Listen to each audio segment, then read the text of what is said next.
या विश्वामध्ये समता, स्वातंत्र्य, बंधुता आणि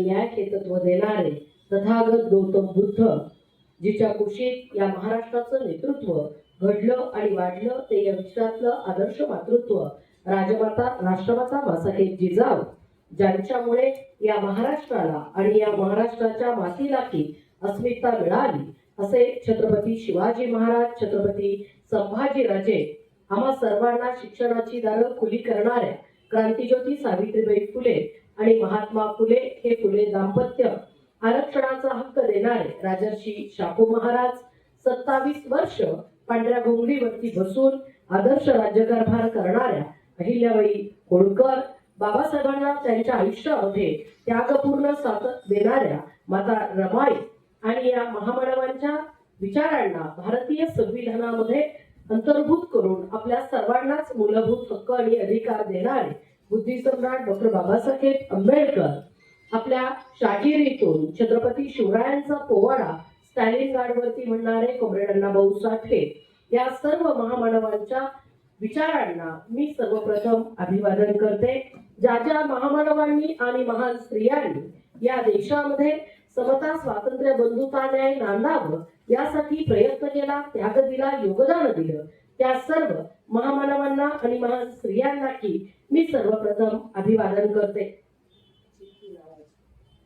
तर आज आपण या ठिकाणी डॉक्टर बाबासाहेब आंबेडकर यांच्या जयंती निमित्त बाबासाहेब आंबेडकर कर्मचारी पुरुष बचत गटाच्या माध्यमातून या कार्यक्रमाचं आयोजन केलेलं आहे. या कार्यक्रमाच्या निमित्तानं या बचत गटाचे सन्माननीय अध्यक्ष जगदीशजी कोकाटे सर, त्याचबरोबर आपल्या बचत गटाचे आदरणीय सचिव आदरणीय माधव गायकवाड सर आणि आपल्या विचारमंचावर उपस्थित असणाऱ्या आपल्या शहराच्या प्रथम नागरिक आपल्या आदरणीय महापौर जयश्रीताई सोनकांबळे, त्याचबरोबर या ठिकाणी अत्यंत चांगलं पुस्तक मला डॉक्टर दुष्यंत कटारेंचं दिलं, ते कटारे सर, उपस्थित माझ्या सर्व भावांनो आणि भगिनींनो, आपण या ठिकाणी जे सर्व सदस्य आहेत, Suravase sir, Kamble sir, Jadhav sir, Kamble square म्हटलं तरी चालेल, Turewale sir, Makhanikar sir, Netragaonkar sir, Suryavanshi,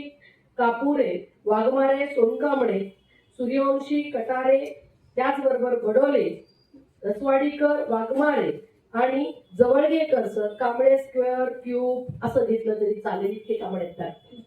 तर माझ्या समोर बसलेल्या माझ्या भावांनो आणि भगिनींनो, आज आपण बाबासाहेबांच्या, महात्मा फुल्यांची संयुक्त जयंती करत आहोत असं म्हटलं तरी वावगं ठरणार नाही.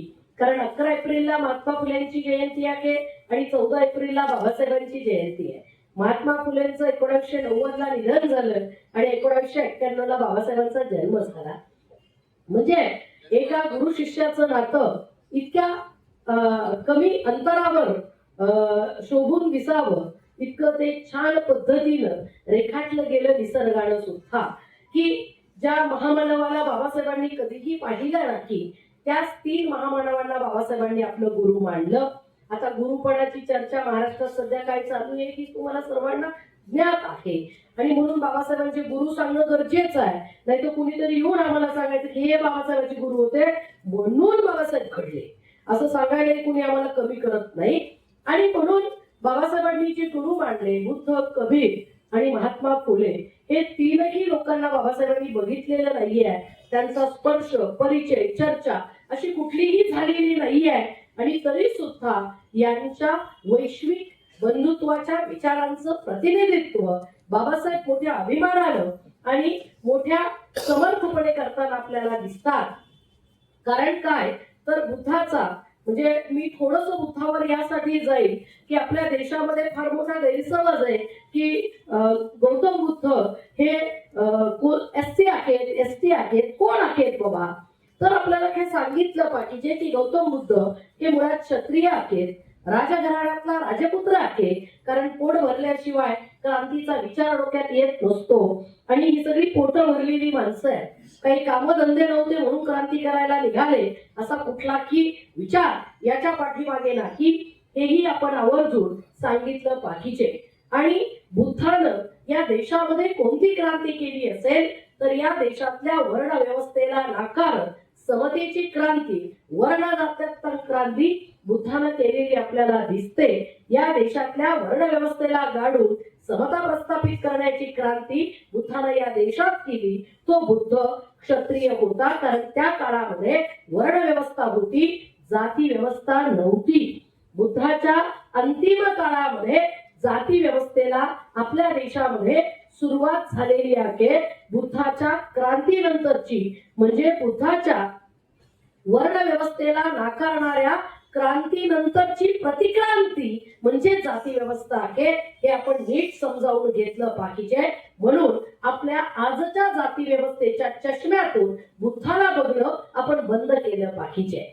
म्हणजे सगळ्यात पहिल्यांदा मला हा मुद्दा का सांगायचा आहे की आपण आज पर्टिक्युलरली ओबीसी वर बोलत आहोत आणि मग एक फार चांगलं देवाला नाकारणारे बौद्ध, नास्तिक बौद्ध, सगळ्या काही वाईट गोष्टी असतील ते बौद्ध, म्हणजे पटकन नाव बौद्ध.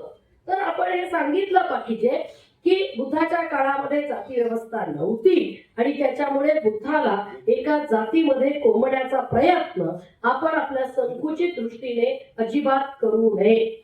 तर आपण कुठल्याही महामानवाला कसं पाहतो, जसं आंधळे लोक हत्तीला पाहतात, कोण म्हणतो सुपासारखा आहे, कोण म्हणतो खांबासारखा आहे, कोण म्हणतो खूप मोठा आहे, तसं आपण आपल्या बुद्धीनं महामानवांच्या जगण्याचं आकलन करत असतो असं मला वाटतं. आणि म्हणून मला असं म्हणायचंय की पहिली आणि महत्वाची गोष्ट म्हणजे कुठलाही महामानव हा आकाशातून पडत नसतो, जमिनीतून उगवत नसतो की तो असा आजच्याच भाषेत सांगायचं तर नॉन बायोलॉजिकली जन्मत नसतो. तो त्याच्या आई वडिलांच्याच कुशीतून जन्माला येतो आणि जन्माला आल्यानंतर प्राप्त परिस्थितीचं आकलन सामान्य माणसापेक्षा तो महामानव जास्त करत असतो. या परिस्थितीचं उत्तर, समस्यांचं उत्तर तो त्याच्या काळामध्ये शोधत असतो आणि अजून पुढची 100-200 वर्ष मानवी जगण्याकडे त्याला बघता येत असतं. म्हणून तो त्या प्रकारच्या क्रांतीची व्यवस्था निर्माण करतो आणि म्हणून आपण त्यांना महामानव म्हणतो. मग चार्वाक बुद्धापासून तर अगदी डॉक्टर बाबासाहेब आंबेडकरांपर्यंत जरी आपण आलो तरी ही गोष्ट आपल्या लक्षात येते की महामानव हे त्या परिस्थितीचं अपत्य असतं. जी वास्तविक परिस्थिती आहे बुद्धाच्या काळामध्ये वर्णव्यवस्था आहे, म्हणून बुद्ध वर्णांतकाची क्रांती करतात. वर्ण व्यवस्थेला गाडून समता, स्वातंत्र्य, बंधुता, न्याय हा मानवी जगण्याचा, मानवी मूल्यांचा गाभा बुद्ध आपल्या देशाला परिचित करून देतात. आणि मग बुद्ध असं आव्हान करतात की कोणत्याही जातीचा माणूस या माझ्या धर्माच्या सागरामध्ये आल्यानंतर जशी नदी तिचं अस्तित्व सोडून या महासागरात विलीन होत असते, त्याच पद्धतीनं कोणताही जातीचा, वर्णाचा, कोणत्याही शाखेचा माणूस माझ्याकडे आला तर तो या महासागराचा भाग होत असतो आणि म्हणून तो फक्त श्रमण होत असतो, म्हणते होत असतो, तो एका जातीचा राहत नसतो. आणि बुद्धानं जर कोणती क्रांती केली असेल तर अत्यंत खालच्या वर्गातून, वर्णातून आलेल्या लोकांमधून प्रचंड बुद्धिमान भिक्खुसंघ बुद्धानं जन्माला घातला. हे बुद्धाचं प्रचंड मोठं यश आहे. हे मी सांगण्याचं कारण असं की आपल्याला कोणत्याही महामानवाकडे जातीच्या चष्म्यातून बघणं आपण सोडलं पाहिजे. म्हणजे ज्यावेळेस प्रश्न येतो बाबासाहेब बौद्धांचे, महात्मा फुले माळ्यांचे, आता हे फक्त भाजी मंडीला महात्मा फुल्यांचं नाव देणं म्हणजे महात्मा फुल्यांचं गौरवीकरण आहे असं मला कधीही वाटत नाही. महात्मा फुल्यांचा आणि भाजी मंडीचा काहीही संबंध नाही. महात्मा फुल्यांचा आणि शिक्षण संस्थांचा संबंध आहे, महात्मा फुल्यांचा आणि शेतकऱ्यांचा संबंध आहे, महात्मा फुल्यांचा आणि स्त्रियांच्या उद्धाराचा संबंध आहे, महात्मा फुल्यांचा आणि सत्यशोधक धर्माचा संबंध आहे, महात्मा फुल्यांचा आणि मानवी मूल्यांचा संबंध आहे. महात्मा फुले हे इटसेल्फ अ युनिव्हर्सिटी आणि युनिव्हर्सिटी, आणि म्हणून आपण एक समजून घेतलं पाहिजे की ही माणसं जातीच्या चष्म्यातून बघणं आपण सोडलं पाहिजे. जसं छत्रपती शिवाजी महाराज मराठ्यांचे, घेत्याचे आणि मग सावरकर राष्ट्रीय धर्म, असला हा जो दुटप्पीपणाची भूमिका आहे की जातीच्या चष्म्यातून माणसांकडे बघण्याची, ही आपण सगळ्यात पहिल्यांदा बाजूला ठेवली पाहिजे. त्या आंधळ्यांनी हत्तीकडे बघण्यासारखी आपली नजर असता कामा नये, तर आपली नजर बुद्धासारखी पाहिजे. प्रत्येकाकडे बघितल्यानंतर फक्त त्याला माणूस म्हणून स्वीकारणारा आणि फक्त त्याच्यातलं मनुष्यत्व बघणारा आपल्याला होता आलं पाहिजे. भारताच्या भूमीमध्ये ही गोष्ट अत्यंत अशक्यप्राय आहे, पण तीच अशक्यप्राय गोष्ट साध्य करण्यासाठी महामानवांचा वारसा आपल्याला फार महत्वाचा आहे.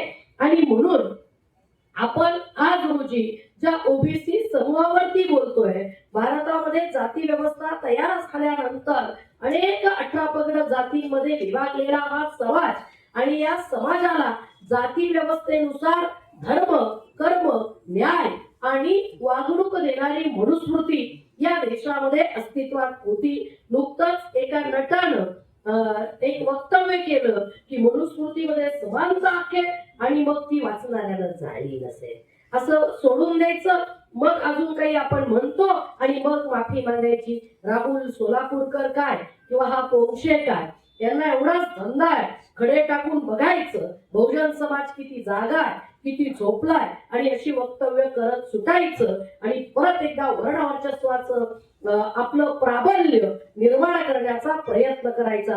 ती राजकारणातली एक बाई म्हणाली, मेधा नावाची कुलकर्णी, की या काळामध्येच हिंदुस्थान बनवण्याचं खऱ्या अर्थानं साकार करता येणार आपलं स्वप्न आहे, ते आपण केलं. बाकीचे रुपाली चाकणकर मॅडमच्या प्रकरणातून ते आपल्याला दिसलेलंच आहे की काय दर्जाचं, म्हणजे लाज वाटावी पुरोगामी महाराष्ट्राला. हा फुले शाहू आंबेडकरांचा महाराष्ट्र आहे, हा कर्मवीर भाऊराव पाटील, क्रांतिसिंह, नाना पाटलांचा महाराष्ट्र आहे. आणि या महाराष्ट्रामध्ये सगळ्यात पहिल्यांदा माझी सावित्री दगडगोटे झेलून तुमच्या माझ्या शिक्षणासाठी बाकेर पडली. याच महाराष्ट्रात अडवाणी फिरत कर्मवीर भाऊराव पाटलांनी शाळा काढल्या. याच महाराष्ट्रात महात्मा फुलेंसारखा क्रांती पुरुष पुण्याच्या छाताडावरती पाय देऊन उभा राहिला. याच महाराष्ट्रात डॉक्टर बाबासाहेब आंबेडकर या भारताच्या अख्ख्या जाती व्यवस्थेला आव्हान करणारं संविधान निर्माण करणारे आपल्याच महाराष्ट्रातले, आणि याच महाराष्ट्रात अशोक खरातांनी हे सगळं प्रकरण व्हावं, ही अत्यंत लज्जास्पद गोष्ट आहे आणि आपल्याला काळीमा फासणारी गोष्ट आहे. ही सगळी पार्श्वभूमी मी मांडण्याचं कारण असं की आम्ही आज कुठे चाललो आहोत. म्हणजे आम्हाला महिला आयोगाच्या अध्यक्षाकडून काय अपेक्षा असतात की या देशातल्या सामान्यातल्या सामान्य स्त्रीपर्यंत सामाजिक न्यायाची संकल्पना जावी. मणिपूरला जी घटना घडली त्यासारख्या घटना घडू नयेत. हाथरसच्या पोरीला दिल्लीला न्याय मागत फिरावं लागतं रस्त्यावरती, हे फिरावं लागू नये इतका किमान पातळीवरती लिंगभेद वगळता समानता आमच्याकडे निर्माण व्हावी आणि त्या न्यायाचं काम पिडलेल्या पीडित असलेल्या शोषित वंचित स्त्रियांना न्याय देण्याचं काम महिला आयोगाच्या अध्यक्षानं करावं. आणि या अध्यक्ष त्या बाबाच्या पाया धुवायला काय जातात, छत्री काय धरा, म्हणजे I don't want to speak, मला अजिबात बोलायचंच नाहीये त्या मुद्द्यावरती त्यांनी काय काय केलं. पण मला एवढंच म्हणायचं आहे की ज्या वेळेस संविधानिक पदावरती तुम्ही असता, तुम्ही म्हणू शकत असाल की तो माझा वैयक्तिक प्रश्न आहे, ती माझं वैयक्तिक काम आहे, माझे गुरु आहेत, गुरुपौर्णिमा आहे, म्हणून मी गुरुचा रेफरन्स बाबासाहेबांच्या दिला की बाबासाहेब एकाही गुरुजवळ बसलेले पण नाही आहेत, तरी पण बाबासाहेबांनी गुरु मानलेले आहेत. की गुरु कोणत्या कुळातला, कोणत्या याच्यातला असावा हे बाबासाहेबांचं उदाहरण आमच्या समोर आहे. आणि इथं मात्र वैयक्तिक तुमचं काही नसतं. ज्यावेळेस तुम्ही संविधानिक पदावरती असता त्यावेळेस भारतीय संविधानाचं सगळं मापदंड मांडणं, त्याचं इम्प्लिमेंटेशन करणं ही तुमची जबाबदारी असते.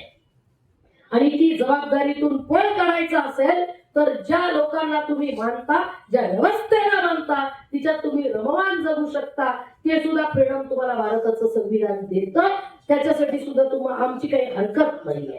पण खायचं फुले शाहू आंबेडकरांचं आणि गायचं आसाराम राम रहीम खरातांचं हा डुप्लिकेटपणा महाराष्ट्रात चालणार नाही हे आपण सांगितलं. ठीक आहे, हा डुप्लिकेट आणि ही जी दुय्यम म्हणजे दोघली भूमिका आहे हिला मात्र आपण कडाडून आता विरोध केला पाहिजे.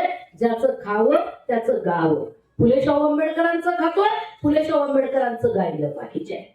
आणि म्हणून ओबीसीच्या संदर्भाने ज्यावेळेस आपण येतो की आज ओबीसीची एकंदरीत अवस्था काय आहे तर अशोक खरात सारखी आहे थोडीफार. म्हणजे ही बुवा बापूंमध्ये अंधश्रद्धेमध्ये अडकलेला हा समाज आहे. आणि मग या समाजाला एकदा या सगळ्याच्या नादी लावलं की मग प्रश्न यांच्या विरोधाचा उरत नाही. मग ते विचार करत नाही की सुप्रीम कोर्टाचे किती न्यायाधीश ओबीसी आहेत. मग ते विचार करत नाहीत की मंत्रालयातले किती सचिव ओबीसी आहेत. मग ते विचार करत नाही की या महिला आयोगावर किती बायका ओबीसी आहेत. की जी महत्वाची ठिकाणं आहेत, सत्तेची केंद्र आहेत, त्या सगळ्या केंद्रांमध्ये किती प्रतिनिधित्व हे ओबीसींचं आहे, एससी एसटींचं आहे, व्हीजेएनटीचं आहे, किती प्रतिनिधित्व आहे या सगळ्यांचं हा विचार करण्याची गरज भासत नाही. माझ्या खांद्यावर देवेंद्र फडणवीसचा हात ठेवला बास. फार भारी, फार भारी. या सगळ्या गुंगीमध्ये या सगळ्या सत्तेच्या दुय्यम स्थानी राखून सुद्धा खुश राहणं आणि फक्त राजकीय आणि धार्मिक वलयांमध्ये स्वतःचं अस्तित्व शोधत राहणं हे जर हे सगळं होत असेल तर आज रोजीला गरज आहे या सगळ्याची आपण सगळ्यांनीच आत्मपरीक्षण करण्याची. कारण ज्यावेळेस कुठल्याही एका घटकावर अन्याय होत असतो त्यावेळेस तो अन्याय ज्याच्यावर होतोय तो घटक जर विचारक्षम नसेल तर ज्याला विचार करता येतो त्यानंही त्याच्यावर विचार केला पाहिजे. आणि आपण तो विचार केलेला आहे.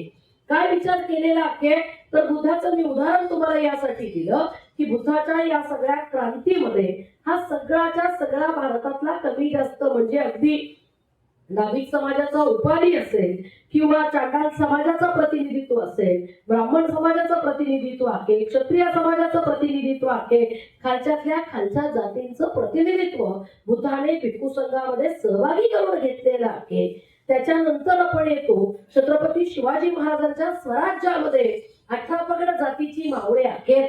आणि ज्या ज्या जातींना शेती करणं व्यवस्थेनं नाकारलं, बलुतेदार अलुतेदार आपण ज्या क्रायटेरियाज करतो त्यांना सुद्धा शस्त्र देण्याचं काम, शेती करायला लावण्याचं काम छत्रपती शिवाजी महाराजांनी केलेलं आपल्याला दिसतं. याचा सुद्धा आपल्याला गांभीर्यानं विचार केला पाहिजे. शिवाजी महाराज म्हटलं की मुसलमान मारा एवढं सोडून जरा शिवाजी महाराज बघायला सुद्धा आपण शिकलं पाहिजे. हिंदुत्वातल्या बुरख्यातले शिवाजी महाराज कडून मानवतावादी कल्याणकारी राज्याचा निर्माता रयतेचा राजा आपण कुठंतरी शोधला पाहिजे. कारण लोक फक्त जात आणि धर्मापुरतं लढणाऱ्यांना लक्षात ठेवत नाहीत. बघा इतिहास त्याच लोकांना लक्षात ठेवतो ज्यांची दृष्टी व्यापक आहे आणि ज्यांनी व्यापक समाज मूल्यांसाठी समाज हितासाठी काम केलेलं आहे. म्हणून छत्रपती शिवाजी महाराजांमधला हा कुळवाडी भूषण छत्रपती राजा जो महात्मा फुलेंनी आपल्या समोर मांडला तो कुळवाडी भूषण राजा हा 18 पगड जातींना शेती करायला लावणार आहे. आणि 18 पगड ज्या जातींना शेती नाहीये त्यांना शेतीचं वाटप करून बिनव्याजी कर्ज देऊन शेती करायला उभं करायला प्रवृत्त करणारा राजा म्हणजे छत्रपती शिवाजी महाराज आहेत. असे उल्लेख शिवाजी महाराजांच्या पत्रांमध्ये आलेले आपल्याला दिसतात. पुढे चालून आपण महात्मा फुल्यांकडे ज्यावेळेस येतो त्यावेळेस महात्मा फुल्यांची जी एक चळवळ आहे तीच कोणत्या मुद्द्यावरती उभी राहते. ज्या वेळेस परांजपे नावाच्या मित्राच्या मिरवणुकीतून महात्मा फुल्यांना हाकललं जातं आणि मग महात्मा म्हणजे तोपर्यंत विचार करत नव्हते असं नाही पण त्यावेळेस तो विचार जरा जास्त प्रगाढ होतो की मला का हाकललं. मला कारण महात्मा फुले काही एससी माणूस नाहीये. महात्मा फुले माळी समाजाचं प्रतिनिधित्व म्हणजे जात म्हणून त्यांचं प्रतिनिधित्व करतात. तसं महात्मा फुले आमच्या सगळ्यांचं प्रतिनिधित्व करतात. कारण महात्मा फुले नेहमी शब्द वापरतात शूद्राती शूद्र आणि स्त्रियांना महात्मा फुले कुठेही वगळत नाहीये. की फार मोठी गोष्ट आहे महात्मा फुलेंच्या एकंदरीतच आयुष्यभर केलेल्या क्रांतीमधली की महात्मा फुले शूद्राती शूद्र असं नेहमी म्हणतात आणि स्त्रिया त्याच्यासोबत जोडून घेतात. महात्मा फुल्यांना ज्यावेळेस हाकललं त्यावेळेस महात्मा फुल्यांनी विचार केला आणि महात्मा फुल्यांनी विचार करत असताना एक सूत्र काढलं की विद्येविना मती गेली, मतीविना गती गेली, केले, वित्ताविना शूद्र खचले आणि एवढे सगळे अनर्थ एका अविद्येनं केले. महात्मा फुलेंची चळवळ जी उभी राहते ती या सगळ्या गोष्टींवरती राहते की विद्येविना मती म्हणजे विचार करण्याची ताकद आमच्यामधून निघून गेलेली आहे. अशोक खरतकडे जाणाऱ्या बायकांमध्ये विचार करण्याची ताकद, एक सारासार विवेकी विचार करावा एवढं ज्ञान आहे, एवढा विज्ञानवाद आहे, एवढी बुद्धिमत्ता आहे त्यांच्याकडे, पण त्या वापरतायत का? बुद्धिमत्ता नाही असं नाहीये, पण ती बुद्धिमत्ता कुठेतरी अंधश्रद्धेच्या आहारी गेलेली बुद्धिमत्ता आहे, कुठेतरी पुरुषत्वाच्या आहारी गेलेली बुद्धिमत्ता आहे. आणि पुरुष मालक असतो किंवा वर्तन असतो ही त्यांच्या डोक्यामध्ये ठासून भरलेली गोष्ट आहे आणि म्हणून ती तिकडे गेलेली आहे. महात्मा फुले म्हणतात की विचार करण्याचा सारासार विचार करणारी मती कुंठित झालेली आहे. विद्येविना मती गेली, मतीविना गती. जगण्यामध्ये एक प्रगतीची जी गती असते ती गती नाहीशी झालेली आहे आणि त्याच्यामुळे आमच्याकडे रिक्त म्हणजे पैसा नाहीये, अर्थाशिवाय अर्थ नसतो. फक्त गोड गोड बोलून पोटं भरत नसतात, पैसा लागतो आणि अर्थार्जनाची योग्य साधनं जोडून या धन उत्तम व्यवहार आहे. हा फार महत्वाचा सिद्धांत आहे की जो प्रत्येक समाजाचा कणा असतो तो कणा असणं अत्यंत आवश्यक आहे. महात्मा फुले म्हणतात तो कणा अर्थव्यवस्थेचा सुद्धा आमच्याकडे नाहीये आणि या सगळ्याचं कारण अविद्या आहे. आणि मग ती विद्या दिली पाहिजे. ज्या विद्येचं बाहेरघर पुणे आहे, महात्मा फुले त्या विद्येला सगळ्या महाराष्ट्रात सासरी पाठवून देतात. कुठं लातूरला, कुठं छत्रपती संभाजीनगरला, कुठं नागपूरला, कुठं वर्ध्याला, कुठं आजचं धाराशिव तिकडे. म्हणजे महात्मा फुले या विद्येला सासरी पाठवून देतात की तू पुण्यालाच का राहते बाई, तू सगळीकडे जा ना. आणि मग तिला सगळीकडे पाठवण्यासाठी महात्मा फुले शाळा काढतात. मला सांगा महात्मा फुलेंचं हे प्रचंड मोठं क्रांतिकारक काम आहे. मी आमच्या हॉस्टेलच्या मुलींशी बोलत होती आणि मी सहज विचारलं की आम्ही दर रविवारी हॉस्टेलच्या मुलं मुली आपले पुतळा साफ करतात. कुठल्याही महामानवांचा शहरातला पुतळा लोक तुंबतात, कचरा फेकतात, आपल्याकडे फार वाईट अवस्था आहे. आणि मग मी मुलींना सहज प्रश्न विचारला की सावित्रीबाईंनी महात्मा फुलेंनी पहिली शाळा कधी सुरू केली, का आपण महात्मा फुल्यांचा पुतळा साफ करायचा? तर ते एकमेकीकडे बघायला लागले की आमची तरुण पिढी आहे, ही आमची तरुण पिढी आहे. आम्ही सगळी माणसं या सभागृहात बसलेली अपवाद वगळता 40, 45, 50 क्रॉस आहोत. आमचं वय हे क्रॉस आहे. या सगळ्याच्या पुढे याच्या आतला अपवादाला आमच्याकडे एखादा सापडेल. मग चळवळ म्हातारी होत चालली आहे काय? हा प्रश्न आपण अत्यंत गांभीर्यानं विचारला पाहिजे, अत्यंत गांभीर्यानं. कारण आपण इथं जेवढी बसलेली माणसं आपण ही सगळीच्या सगळी विद्यार्थी चळवळीनं घडवलेली पिढी आहे. हे म्हटलं तर वावगं ठरणार आहे का?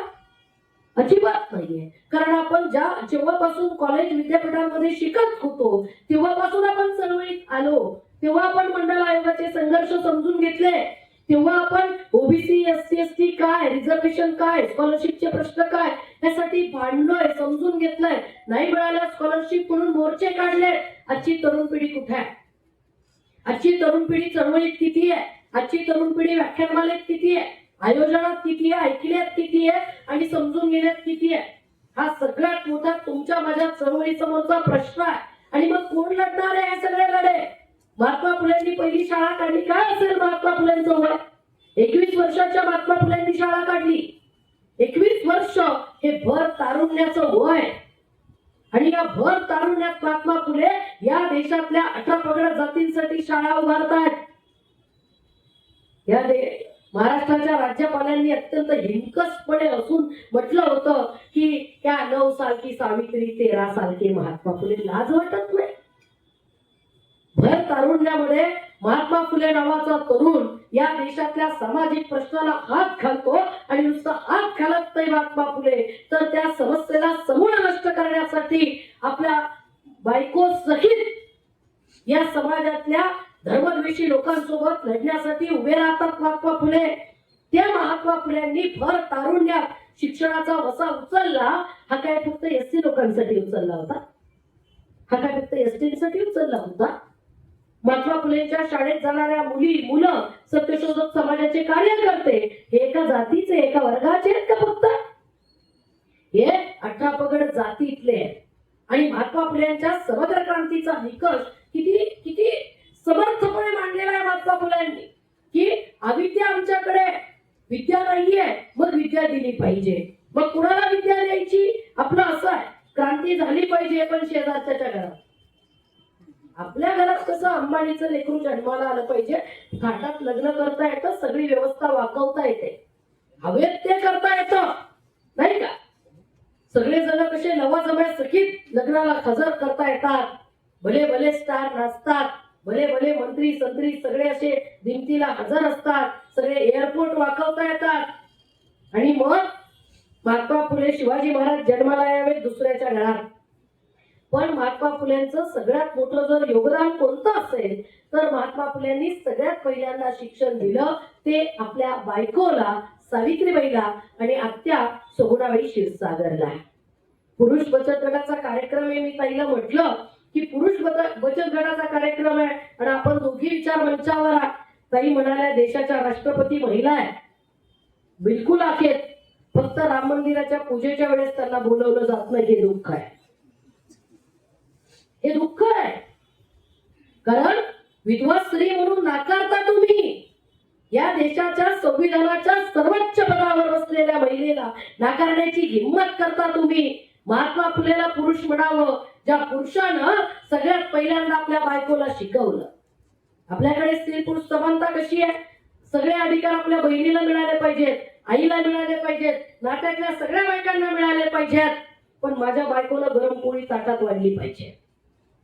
ही आपली स्त्री पुरुष समानतेची व्याख्या आहे.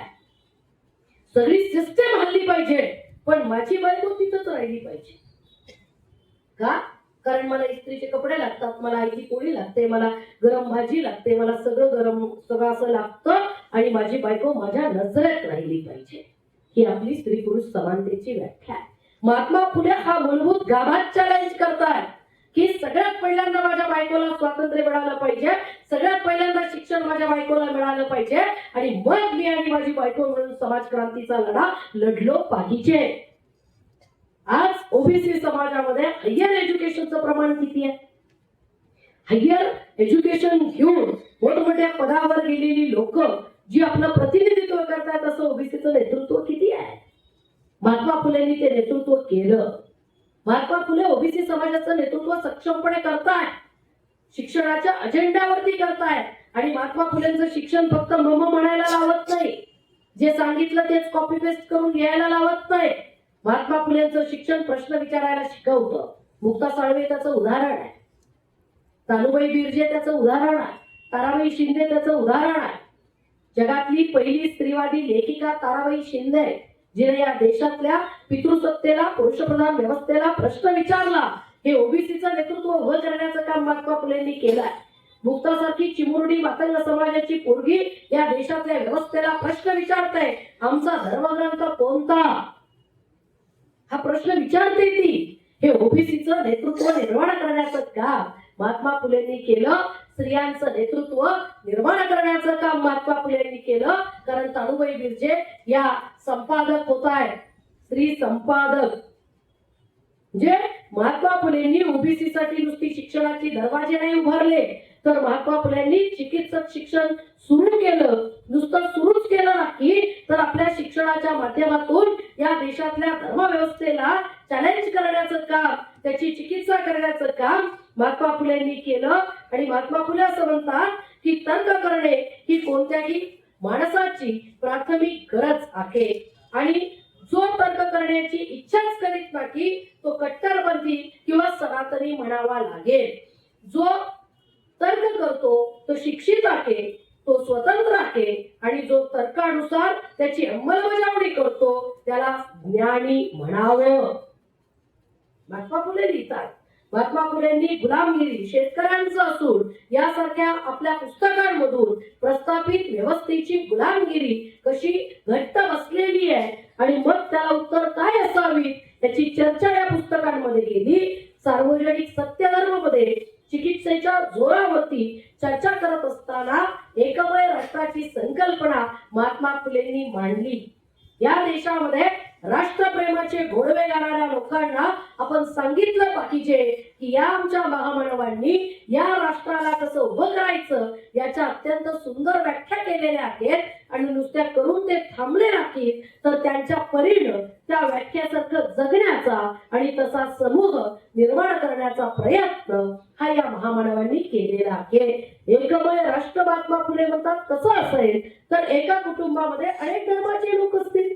कुणी ख्रिश्चन असेल, कुणी मुस्लिम असेल, कुणी हिंदू असेल, कुणी सत्यशोधक असेल, कुणी बौद्ध असेल, कुणी पारसी असेल, आणि त्यांना प्रत्येकाला त्यांच्या इच्छेनुसार तो धर्म जगता येईल आणि त्याला दुसऱ्याची अडकाठी नसेल.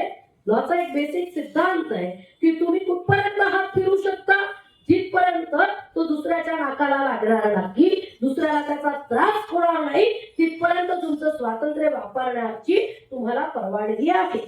तिथपर्यंत तुम्ही स्वतंत्र आहात. महात्मा फुलेंनी आपलं स्वातंत्र्य वापरत या देशातल्या गुलामगिरीला चॅलेंज केलं आणि नुसतं चॅलेंज केलं नाही तर एकमेव राष्ट्राची संकल्पना सार्वजनिक सत्यधर्म मधून मांडली आणि त्याचबरोबर सत्यशोधक नावाचा एक नवा सत्यधर्म लोकांना दिला. या देशातल्या जाती व्यवस्थेनं भरलेल्या, वर्ण व्यवस्थेनं भरलेल्या स्त्रियांना नाकारणारा धर्म नाकारून सार्वजनिक सत्यधर्म महात्मा फुलेंनी दिला. महात्मा फुलेंनी एक पर्यायी क्रांतिवाचक भूमिका घेऊन आपल्याला मार्ग दाखवला. महात्मा फुले ओबीसीचं प्रतिनिधित्व करतात, शैक्षणिक पातळीवर करतात, चिकित्सेच्या पातळीवरती करतात, धर्माच्या पातळीवरती करतात. या देशातल्या सगळ्या जे काही काय म्हणतात त्याला अवतार कल्पना याचं विश्लेषण करून त्याची चर्चात्मक मांडणी करून शेतकऱ्यांचा असूड, कुळंबी नावाचा अखंड, त्याचबरोबर प्रस्थापित व्यवस्थेमधला शेठजी, लाटजी, भटजी याची दमनशाही नाकारून समतेचा मार्ग दाखवणारा एकमेव राष्ट्राची संकल्पना महात्मा फुले मांडताना दिसतात. आणि या महात्मा फुल्यांना बाबासाहेबांनी गुरु मानलं. कारण क्रांती दुसऱ्याच्या घरात नाही, स्वतःच्या घरात करणारा, स्त्री पुरुष समानता मानणारा, सगळ्या जाती धर्माच्या लोकांना हा एका तराजूमध्ये तोलणारा आणि मानवी मूल्यांवर माणूस उभं करून मानव केंद्रित धर्म, मानव केंद्रित न्याय, मानव केंद्रित शिक्षण उभा करणारे महात्मा फुले आहेत. मग या महात्मा फुल्यांना तरी ओबीसी बांधवांनी समजून घ्यावं. नाही, भाजी मंडीला काय महात्मा फुल्यांचं नाव द्यायचं आणि विद्यापीठाला द्यावं, विद्यापीठाला द्यावं ना महात्मा फुलेंचं नाव. महात्मा फुले हे विचारांचं विद्यापीठ आहे, महात्मा फुले हे क्रांतीचं विद्यापीठ आहे. आणि महात्मा फुले म्हणजे मी नेहमी असं म्हणते की नवरा कसा असावा तर महात्मा फुल्यांसारखा असावा. नाही तर उगाच मॅडम मी स्त्री पुरुष समानतेची भाषणं देतो, स्टेजवर स्त्री पुरुष समानता असते, 2 पुरुष 2 बायका, आणि माझ्या बाईला घराच्या बाहेर निघायचं नाही, एकटं कुठं जायचं नाही, बाईनं नोकरी करायची की नाही हे पुरुष ठरवतात, बाईनं साडी कोणती घालायची हे पुरुष ठरवतात, भाजी काय करायची हे पुरुष ठरवतात. आम्ही बायका करतो काय? आम्ही बुवा बापा ठरवतो. कोणाकडे जायचंय, कोणाची दीक्षा घ्यायची, कोणाचा मंत्र जपायचा, आणि कोणाला कळस द्यायचा चांदीचा, कोणाला सोन्याच्या पादुका द्यायच्या. आम्ही ठरवतो काय? आता महिला आयोगाच्या अध्यक्षाला ठरवता येत नसेल तर दुसऱ्या बाईकडनं काय अपेक्षा करणार आहे आम्ही? आणि म्हणून मला नेहमी असं वाटतं की आपण ह्या जयंत्या, विचारांच्या जयंत्या आपण करतोय ही खूपच चांगली गोष्ट आहे. आपण ना सावित्रीबाईंचं चरित्र तरी शिकलेल्या बायकांनी तरी वाचावं. माझी अडाणी बायकांकडून कुठलीच तक्रार नाहीये, कुठलीच तक्रार नाहीये अडाणी बायकांकडून. पण सावित्रीबाईंच्या शिक्षणानं शिकणाऱ्या, बाबासाहेबांच्या संविधानानं पगार घेणाऱ्या बायका पगार हा बुवा बापांच्या पायावर जर खर्च करत असतील तर आपण प्रश्न विचारले पाहिजेत की नाही विचारले पाहिजेत. आणि हे प्रश्न आपण मला शिकल्या सवरलेल्या महिलांना एवढंच सांगायचंय, जास्त काही त्रास घेऊ नका मेंदूला. किमान सावित्रीबाईंचं चरित्र वाचा, किमान त्या ताराबाई शिंदेनी लिहिलेलं स्त्री पुरुष तुलना वाचा, डॉक्टर आहा साळुंखे सरांची थोडीफार पुस्तकं वाचता आली तर वाचा. आणि सगळ्यात महत्वाचं काय वाचा माहितीये? डीजे लावून जयंती साजरी करणाऱ्यांना मी आता सांगायला सुरुवात केली, एक काम करा, आमच्याकडं गेल्या वर्षी 29 डीजे होते म्हणे शहरात. 29 डीजे कुठे ठेवायचे? कान, डोळे, हृदय त्या डीजेच्या आवाजानं मरायचंय का आम्हाला? बाबासाहेबांच्या नावाने डीजे. बाबासाहेब काय भोजू बाबा आहे का त्यांना डीजेची गरज आहे? बुद्धाच्या आयुष्यातली एक कथा आहे बघा. एक भिक्खू आजारी होता आणि त्या भिक्खूची सेवा शुश्रूषा कोणीच करत नव्हतं. तो बिचारा घाणीत तसाच पडून होता. आनंद आणि बुद्ध विहार करत होते आणि मग बुद्धाच्या लक्षात आलं की हा भिक्खू आजारी आहे आणि याची सेवा कुणीच करत नाहीये. आणि मग त्याच्या जवळ गेले आणि त्याला विचारलं की म्हणते तुझ्या सेवेला कुणी भिक्खू नाहीये का? त्यांनी सांगितलं नाही म्हणते, मी कुणाचीच सेवा करत नव्हतो, कुणाचंच काम ऐकत नव्हतो, म्हणून आता मी आजारी आहे, माझं कुणीच काही काम करत नाहीये. बुद्धानं त्याला हाताला धरलं, आनंदाने पायाकडून धरलं, आंघोळ घातली, त्याची सगळं स्वच्छ करून त्याला औषध पाणी केलं आणि मग भिक्खूंची संगीने बुद्धानं बोलावली आणि बुद्धानं प्रश्न विचारला की त्या बनतेची सेवा कुणी का करत नाहीये? आणि मग भिक्खू संघातून भिक्खूंनी बनतेने सांगितलं की तो कोणाचीच सेवा करत नव्हता म्हणून आम्ही त्याची करत नाही आहोत. त्यावेळेस बुद्धानं सांगितलं की हे बघा बनते, आपण या ठिकाणी सगळेच जण भिक्खू संघामध्ये सहभागी झालेलो आहोत. आपले कुटुंबीय, आपले प्रियजन इथं कुणी नाहीये. जे कुणी आहेत ते सगळा हा भिक्खू संघ आपला आहे. आणि म्हणून ज्याला कुणाला वाटत असेल माझी सेवा करावी, त्यानं काय करावं? त्यानं आजारी पीडित बनतेची सेवा करावी किंवा अशा माणसाची सेवा करावी. मला असं वाटतं की बाबासाहेब सुद्धा असं म्हणाले असतील की डीजे लावून माझी जयंती साजरी, म्हणजे एका जयंतीला तर बाबासाहेब म्हणाले सुद्धा होते की माझी जयंती साजरी करू नका. बाबासाहेबांना हे व्यक्ती पूजन कधीच आवडलेलं नाहीये. बाबासाहेबांनी त्या वाढदिवस साजरा करण्याला सुद्धा स्वतःचा जिवंतपणे विरोध केलेला होता. आणि मग बाबासाहेबांनी आपल्याला काय काम सोपवलेलं आहे? मी जो विचार दिलाय ना तो विचार लोकांपर्यंत पसरवा, हे माझं काम माझ्या जयंतीच्या निमित्ताने तुम्ही करा. हा खरा संदेश आहे बाबासाहेबांचा. आणि या डीजे लावणाऱ्या, धुंद नाचणाऱ्या पोरांना मला असं वाटतं की आपण असे रस्त्याला फ्लेक्स लावले पाहिजे रमाईच्या पत्रांचे, बाबासाहेबांच्या पत्रांचे. जी माऊली बाबासाहेबांना पत्र लिहिताना लिहिते, साहेब तुम्ही बरे आहात का? साहेब तुम्ही स्वतःची काळजी घेत जा, स्वतःचा अभ्यास नीट करत जा, स्वतःचं पोट कापून आम्हाला पैसे पाठवू नका.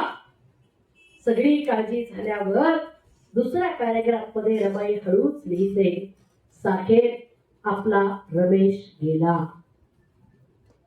काय आईचं काळीच म्हणावं ते? काय त्या आईच्या मातृत्वाची कल्पना करावी की सगळी साहेबांची काळजी घेतल्यावर त्यांना तुमची काळजी घ्या, तुमचं काम नीट करा, अभ्यास नीट करा, सगळं केल्यावर हळूच लिहिते, साकेत आपला रमेश गेला. आपला पोटचा गोळा हा आपण दफन करून आलो आणि आपल्या नवऱ्याला तिनं भांडावं, जाब विचारावा, प्रश्न विचारावा, रागवावं. तेव्हा तुमचं ते सगळं बाजूला, माझी लेकरं मरतायत, तुम्ही काय करता बाप म्हणून विचारला नसता प्रश्न बाईला? विचारायला पाहिजे होता, पण रमाईला विचारला नाही. रमाई मूकपणे लिहिते, साकेत आपला रमेश गेला, तुम्ही इकडची काळजी करू नका. काय त्या मातेचं हृदय विशाल, काय कॉम्प्रोमाइज केलं तिनं, काय त्याग केला तिनं. बाबासाहेबांनी रमाईला लिहिलेलं पत्र लिहिताना बाबासाहेब म्हणतात की मला वैयक्तिक सुखाला देण्यासाठी वेळ नाही, मी त्यांना अगदी सरणावरती चढवलंय माझी वैयक्तिक सुख, कारण मला व्यापक समाजाचं काम करायचं आहे. ही पत्र कुठंतरी या डीजे मध्ये नाचणाऱ्या पोरांच्या हातात आपण दिली पाहिजेत असं मला वाटतं. ते नसतील त्रास घेत पुस्तकं उघडून वाचायचा, तर आपण देऊयात त्यांच्या हातामध्ये, हे केलंय आपल्यासाठी, फुकट मिळालेलं नाहीये. माझ्या सावित्रीनं सासऱ्याचं हक्काचं घर सोडलं, रमाईला उपाशी राहावं लागलं, मागीन ते दादर सरपणाचा आणि घोऱ्याचा भारा तिनं डोक्यावरती वाहिलाय. आणि आम्ही विचारतो आमच्यासाठी काय केलं? आणि आम्ही चाललो इकडे कुठं मत द्यायला आणि कुणाचे प्रचार करायला, नॉन बायोलॉजिकल डोक्यावर घ्यायला. आणि असले खरातासारखे बिंडोक लोक आम्ही पुसतो. काय हे सगळं काय चाललंय? काय ह्या सगळ्या क्रांतींचे अर्थ काय? नव्यानं आम्हाला तरुण पिढीपर्यंत घेऊन जावे लागणार आहे. तो तरुण ओबीसी असेल, एससी असेल, एसटी असेल, भटका विमुक्त असेल, तो कुणीही तरुण असेल, तरुणी असेल, आम्हाला तिला सांगावं लागणार आहे. बँकेत पगार फुकट जमा होत नसतो. आमच्या अकाउंटला पगार फुकट जमा होत नसतात. ते पगार आमच्या अकाउंटला जमा होण्यासाठी कुणीतरी अहोरात्र कष्ट केले आणि त्या अहोरात्र कष्टातून मिळालेलं ते फळ आहे. ज्या वेळेस शाहू राजाला कळलं की ही सगळी ब्राह्मणी व्यवस्था कशी काम करते, ज्या वेळेस शाहू महाराजांनी जजच्या हाताखाली एक पोरगं लावलं आणि त्या जजला सांगितलं काम शिकवा न्यायालयाचं जरा, मग जज साहेबांनी शाहू महाराजांना पत्र लिहिलं. तुम्ही सांगितलं शाहू महाराज, पण या लोकांना काही येत नाही हो, मी खूप शिकवण्याचा प्रयत्न केला, त्याला काहीच येत नाही, त्याला परत बोलून घ्या, त्याला न्यायालयाचं काम काही जमत नाही. शाहू महाराजांनी उत्तर दिलं, प्रयत्न अजून करा, शिकवा, येईल. आणि मग पुन्हा ते पोरगं जजच्या हाताखाली नोकरीसाठी गेलं. पुन्हा तेच उत्तर, पुन्हा शाहू महाराजांचा तोच उत्तर की प्रयत्न करा, शिकवा. आणि परत जज साहेबांचं उत्तर की काय, अहो याला काही येत नाही शिकू शकत ही लोक, बुद्धीच कमी असते. जातीनुसार बुद्धी वाटण्याचं काम केलं ना आपल्या देशात. आणि मग शाहू महाराजांनी आपला राजेशाही खाक्या काढला आणि सांगितलं, तुम्ही न्यायाधीश आहात, तुम्ही एका खुर्चीवर बसलेले आहात, तुम्हाला जर एका पोराला न्यायालयाचं कामकाज शिकवता येत नसेल तर तुम्ही त्या खुर्चीला लायक आहात का? महामानव का महामानव होता? शाहू महाराजांनी 1902 ला रिझर्वेशन ही संकल्पना आणली. 50% रिझर्वेशन आपल्या राज्यामध्ये जाहीर केलं. माणगावच्या परिषदे सुद्धा मार्च मध्ये 21-22 मार्चला झालेली होती. त्याच्यामध्ये शाहू महाराजांनी बाबासाहेबांच्या डोक्यामध्ये फेटा घालून डिक्लेअर केलं की हा तुमचा नेता आहे. ओबीसींना सुद्धा, इव्हन बर्ड्स अॅनिमल्सला म्हणजे पक्ष्यांना सुद्धा त्यांचा नेता असतो, प्राण्यांना पक्ष्यांना की त्यांचा नेता असतो. तुम्हाला कोण नेता आहे तुमचा? हे घ्या, बॅरिस्टर डॉक्टर बाबासाहेब आंबेडकर हा तुमचा नेता आहे. शाहू महाराजांसारख्या द्रष्ट्या माणसानं सांगितलं, कारण बाबासाहेबांची विद्वत्ता 1920 ची परिषद आहे. बाबासाहेबांचा 1891 चा जन्म आहे. 29 वर्ष अवघं वय बाबासाहेबांचं आणि 29 वर्षाच्या तरुणाला शाहू महाराज आपल्या डोक्यातला फेटा घालतायत आणि सांगतायत हा तुमचा नेता असेल, तुमच्या चळवळीचं, तुमच्या प्रश्नांचं प्रतिनिधित्व हा तरुण करेल. किती विश्वास आहे बाबासाहेबांच्या विद्वत्तेवरचा. आणि हा विश्वास जाती धर्मापुरता लिमिटेड कार्यक्रम आहे का? शाहू महाराज वेगळ्या जातीचे, बाबासाहेब वेगळ्या जातीचे. हे नातं मानवी मूल्यांचं आहे. त्याला जाती आधारित करू नये आपण, त्याला जातीपुरता संकुचित अर्थ देऊ नये आपण. शाहू महाराजांनी राज्यामध्ये 50% रिझर्वेशन दिलं. 18 पगड जातीच्या लोकांना प्रशासनामध्ये सामावून घेण्याचा प्रयत्न केला. अगदी फासेपारधी भटके विमुक्तांना सुद्धा त्यांच्या परीनं कामं दिली. गंगाराम कांबळेला हॉटेल काढून दिलं.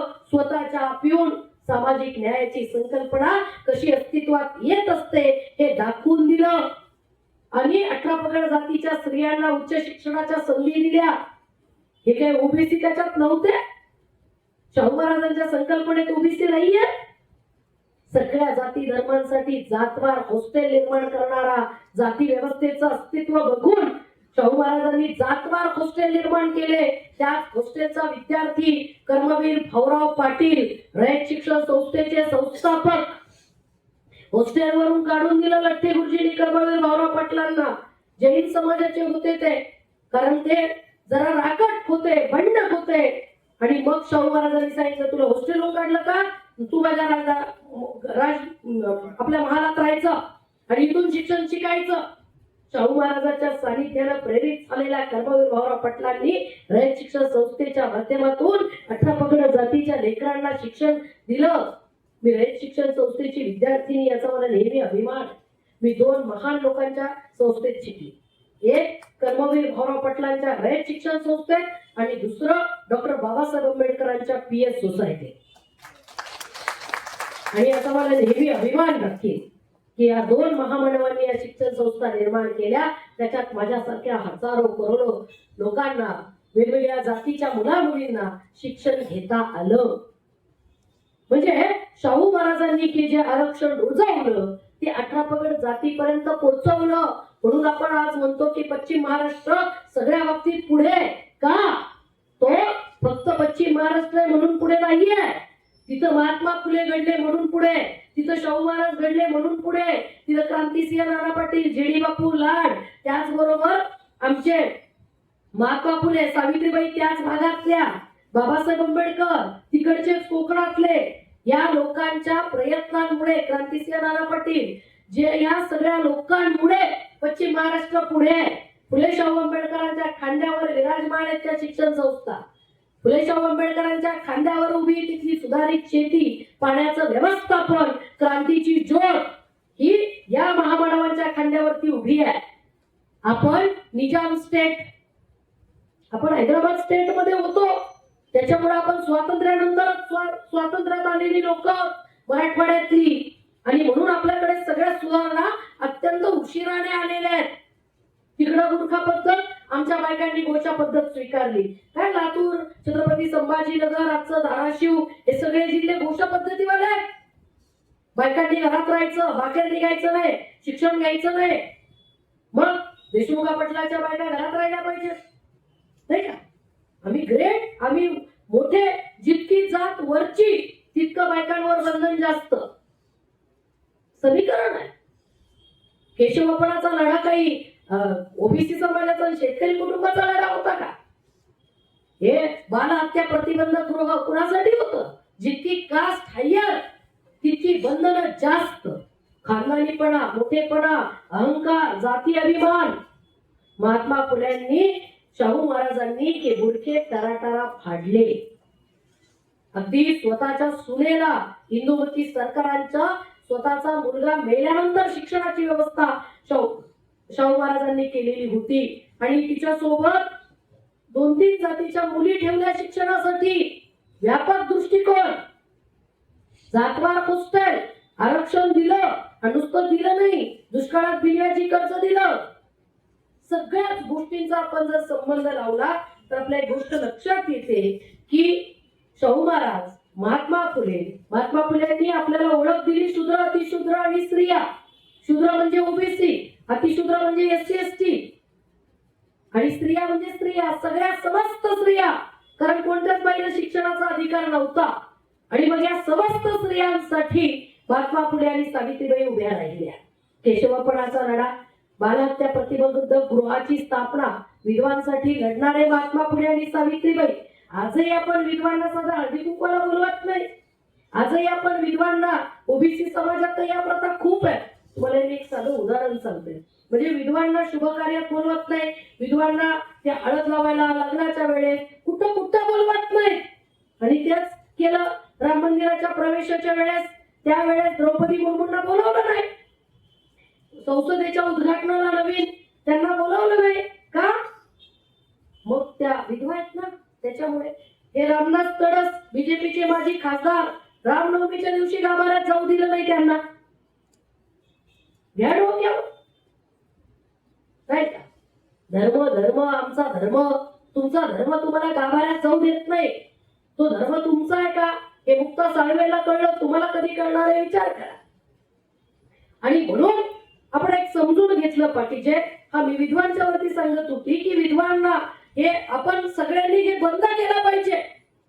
विधवा, घटस्फोटित, एकटी स्त्री, जातीचा, या जातीचे, त्या जातीचे, या सगळ्या पलीकडे जाऊन आपण डिकास्ट होणं फार गरजेचं आहे. डिकास्ट होणं म्हणजे जाती विरहित जगणं. आपला रोटी बिटी व्यवहार जाती विरहित ठेवणं. डॉक्टर बाबासाहेब आंबेडकरांनी रिलेशन ऑफ कास्ट दिलं ते काय फक्त एससी साठी? विद्यार्थी शूद्रास फक्त एससी साठी आहे? विद्यार्थी शूद्र अशूद्र नाहीच आहेत एससी, ते अतिशूद्र आहेत. व्यवस्थेनुसार विद्यार्थी शूद्रास हे कोण आहे? ओबीसी आहे. आणि बाबासाहेबांचा फोटो लावायला आम्हाला लाज वाटते. बाबासाहेबांची जयंती करायला आम्हाला वाईट वाटत असेल तर मग वाईट आहे. ज्यांनी आपल्यासाठी काहीच केलं नाही, गुलामाचे पाडे रचले, त्या सगळ्यांच्या पूजा करायच्या. स्त्रियांना नाकारणारे, स्त्रियांना दुय्यम ठरवणारे, स्त्रियांच्या बाबतीमध्ये अभद्र लिहिणाऱ्यांच्या आम्ही पूजा करायच्या.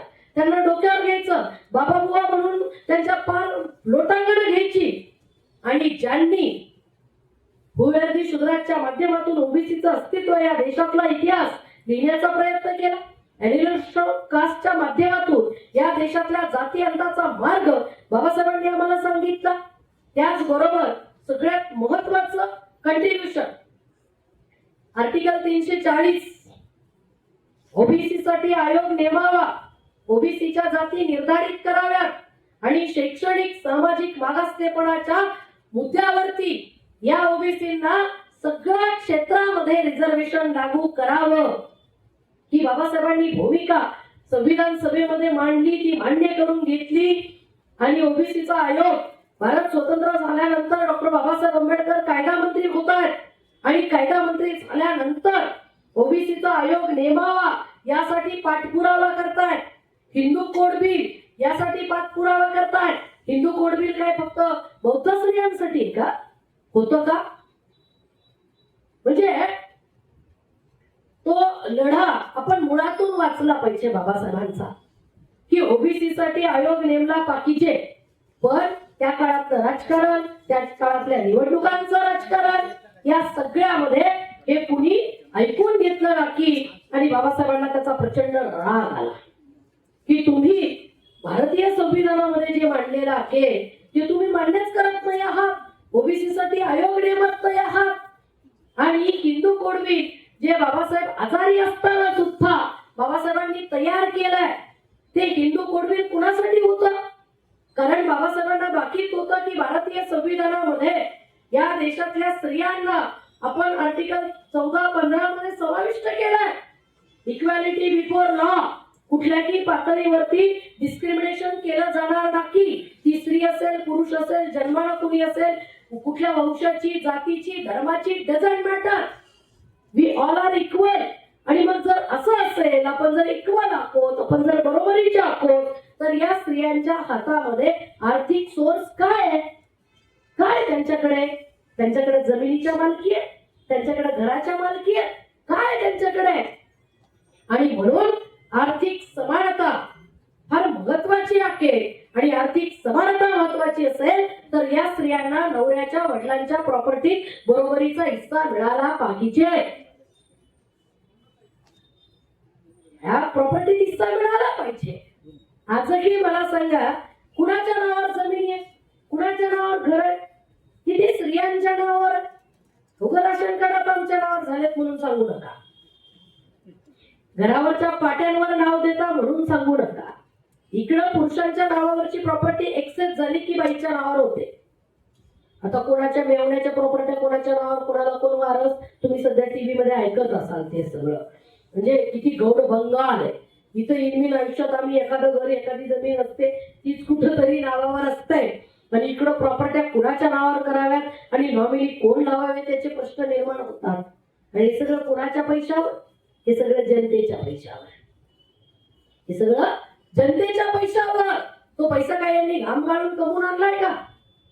म्हणजे ज्या हिंदू कोड बिलानं या देशातल्या स्त्रीला हक्क आणि अधिकारासाठी बाबासाहेब झुंजत होते. ओबीसी साठी आयोग निर्माण करावा, जाती निर्धारित कराव्यात, त्यांचं रिझर्वेशन त्यांना द्यावं, त्यांना राजकीय पातळीवर, शैक्षणिक पातळीवर, नोकऱ्यांच्या पातळीवर, पदोन्नतीच्या पातळीवरती ओबीसींना कुठेतरी जागा मिळाव्यात आणि तो आयोग स्थापन व्हावा, ही बाबासाहेबांची संसदेतली मागणी आहे. ही कोणतीच मागणी पूर्ण होत नाहीये, कोणतीच मागणी पूर्ण होत नाहीये. आणि मग बाबासाहेब राजीनामा देतात. मग बाबासाहेब कोणत्या मुद्द्यावर राजीनामा दिला बाबासाहेबांनी कायदे मंत्री पदाचा? अहो, इथं मंत्री व्हायला लोक सुरत, गुवाहाटी फिरतात. बाबासाहेबांनी कायदे मंत्री पदाचा राजीनामा दिलाय. मंत्री झाल्यावर खुर्चीला लाथ मारण्याची धमक या नेत्या. असे नेते पाहिजे. नेता कसा पाहिजे? डॉक्टर बाबासाहेब आंबेडकरांसारखा पाहिजे. लोकांच्या प्रश्नांसाठी, आणि जे लोक मानत पण नाहीये त्यांच्या प्रश्नासाठी हिंदू कोडविलात सगळ्या बायका समाविष्ट होत्या आणि ओबीसी मध्ये सगळा ओबीसी समाविष्ट होता. ही एससी ची मागणीच नव्हती. ही मागणी सगळी कुणासाठी होती? समस्त स्त्रियांसाठी आणि ओबीसी साठी. या मुद्द्यावर कायदेमंत्री पदाचा राजीनामा आहे बाबासाहेबांचा. मला पद नाही दिलं, मला आमदारकी नाही दिली, मला खासदारकी नाही दिली, मला तिथंच नाही घेतलं, मला इथंच नाही घेतलं, याच्यासाठी राजीनामा नाहीये. याच्यासाठी पक्ष बदला बदली नाहीये. नैतिकता आणि राजकारणाचा सध्या काही संबंध आहे का, असा सुद्धा एक विषय आपण चर्चेला घेऊ शकतो. इतकी वाईट अवस्था आजच्या राजकारणाची झालेली आहे. आणि म्हणून आजच्या राजकारण्यांना मला सांगावं लागणार आहे की हे सुद्धा राजकारणी होते. डॉक्टर बाबासाहेब आंबेडकर, डॉक्टर पंजाबराव देशमुख, गणपतराव देशमुख सांगोल्याचे आमदार, हे राजकारणी यशवंतराव चव्हाण, हे राजकारणी होते ज्यांनी समाजाच्या प्रश्नांसाठी भांडले, समाजाच्या प्रश्नांसाठी न्याय मागितला. फक्त काही मिळालं नाही की पक्ष बदला, इकडं बदला, तिकडं जा. रात्रीतून कोण कुठलं होतं सांगता येत नाही. कालचा पक्ष आज तुम्ही आहात का विचारावं लागेल. आजकाल अशी अवस्था आहे. या सगळ्या अनैतिकतेच्या काळामध्ये ते अशोक वानखेडे फार सुंदर शब्द वापरतात.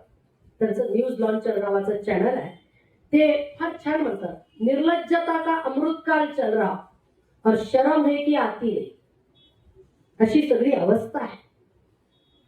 मग अशा अवस्थेमध्ये जरा बाबासाहेबांकडे बघा.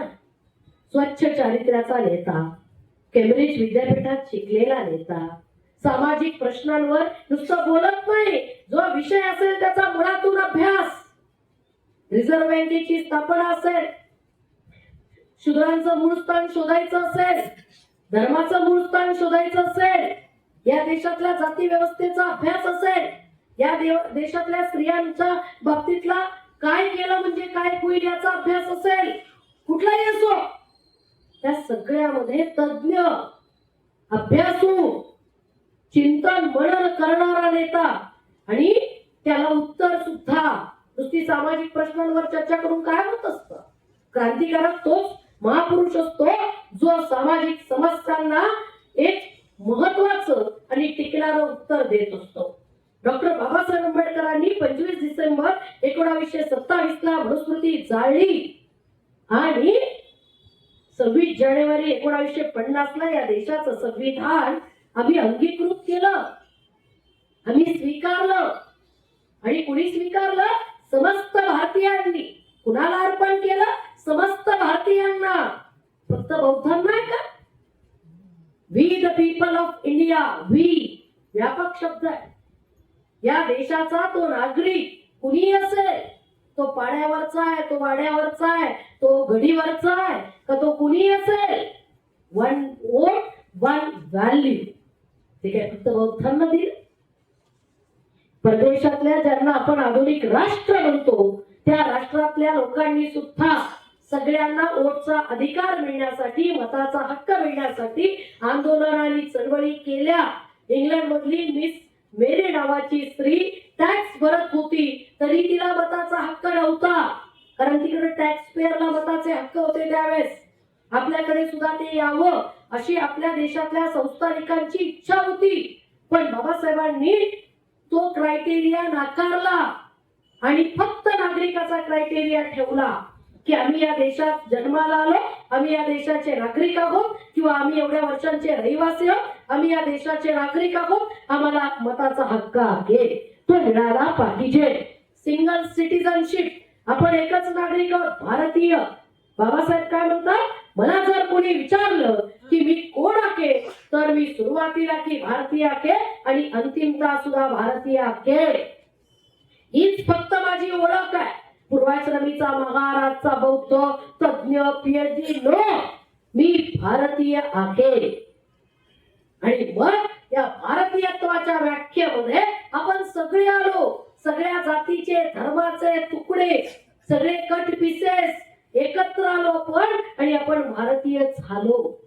ज्या स्त्रियांना प्रदेशामध्ये आंदोलन करावी लागली, काही स्त्रियांना जीव गमवावा लागला, आम्हाला मताचा हक्क द्या, पण या देशाच्या संविधानानं एका फटक्यात स्त्रियांना सुद्धा या देशाचं नागरिक केलं. या देशातल्या मनुस्मृतीनं ज्या स्त्रीला तिचं अस्तित्व नाकारलं, तिचं माणूस म्हणूनच स्थान नाकारलं, त्या समस्त स्त्रिया ब्राह्मणापासून तर अतिशूद्रांपर्यंतच्या सगळ्या स्त्रिया भारतीय संविधानानुसार नागरिक झाल्या, कायदेशीर माणूस झाल्या. हे ओबीसीच्या बायकांना मिळालं नाही.